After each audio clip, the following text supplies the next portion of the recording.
राधे राधे भक्तों, आज हम सुनेंगे अनंत चतुर्दशी व्रत कथा।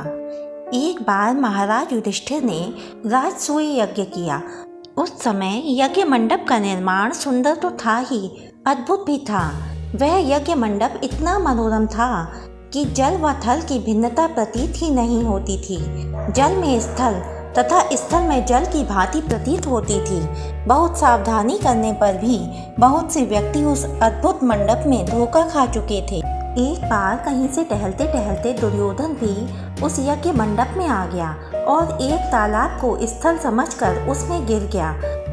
यह देखकर अंधों की संतान अंधी कहकर द्रौपदी ने उनका उपहास बनाया। यह बात उसके मन में बाण के समान लग गई। उसने पांडवों को जुए में हरा दिया। हारने पर प्रतिज्ञा के अनुसार पांडवों को 12 वर्ष के लिए वनवास भोगना पड़ा। वन में रहते हुए पांडव अनेक कष्ट सहते रहे।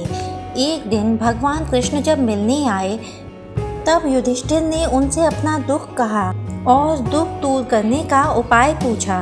तब श्री कृष्ण ने कहा, हे युधिष्ठिर, तुम विधि पूर्वक अनंत भगवान का व्रत करो। इससे तुम्हारा सारा संकट दूर हो जाएगा और तुम्हारा खोया हुआ राज्य पुनः प्राप्त हो जाएगा। इस संदर्भ में श्री कृष्ण ने उन्हें एक कथा सुनाई। प्राचीन काल में सुमंत नाम का एक नेक तपस्वी ब्राह्मण था। उसकी पत्नी का नाम दीक्षा था। उसकी एक परम सुंदरी धर्मपरायण ज्योतिर्मयी कन्या थी जिसका नाम सुशीला था। सुशीला जब बड़ी हुई तो उसकी माता दीक्षा की मृत्यु हो गई। पत्नी के मरने के बाद सुमंत ने कर्कशा नामक स्त्री से दूसरा विवाह कर लिया। सुशीला का विवाह ब्राह्मण सुमंत ने कौंडिल्य ऋषि के साथ कर दिया। विदाई में कुछ देने की बात पर कर्कशा ने दामाद को कुछ ईंटें और पत्थरों के कुछ टुकड़े बांध कर दे दिए। कौंडिल्य ऋषि दुखी हो अपनी पत्नी को लेकर अपने आश्रम की ओर चल दिए, परंतु रास्ते में ही रात हो गई। वे नदी तट पर संध्या करने लगे।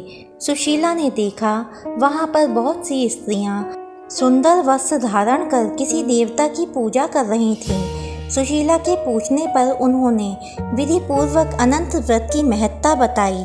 सुशीला ने वहीं उस व्रत का अनुष्ठान किया और 14 गांठों वाला डोरा हाथ में बांधकर ऋषि कौंडिल्य के पास आ गई। कौंडिल्य ने सुशीला से डोरे के बारे में पूछा तो उसने सारी बात बता दी। उन्होंने डोरे को तोड़कर अग्नि में डाल दिया। इससे भगवान अनंत जी का अपमान हुआ। इसके फलस्वरूप ऋषि कौंडिल्य दुखी रहने लगे।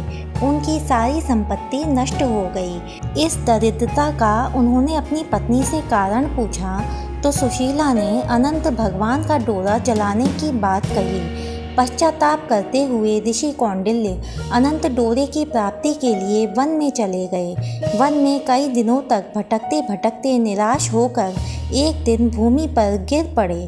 तब अनंत भगवान प्रकट होकर बोले, हे कौंडिल्य, तुमने मेरा तिरस्कार किया था, उसी से तुम्हें इतना कष्ट भोगना पड़ा। तुम दुखी हुए, अब तुमने पश्चाताप किया है। मैं तुमसे प्रसन्न हूँ। अब तुम घर जाकर विधि पूर्वक अनंत व्रत करो। 14 वर्ष पर्यंत व्रत करने से तुम्हारा दुख दूर हो जाएगा।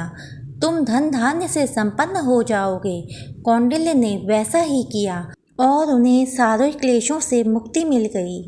श्री कृष्ण की आज्ञा से युधिष्ठिर ने भी भगवान अनंत का व्रत किया, जिसके प्रभाव से पांडव महाभारत के युद्ध में विजयी हुए तथा चिरकाल तक राज्य करते रहे। तो ये है भक्तों अनंत भगवान के व्रत की कथा। हे भगवान अनंत, मेरी आपसे यही प्रार्थना है कि आपकी ये व्रत कथा जो मनुष्य कहे और जो मनुष्य सुने उसकी सभी मनोकामनाएं पूर्ण करना। बोलो अनंत भगवान की जय।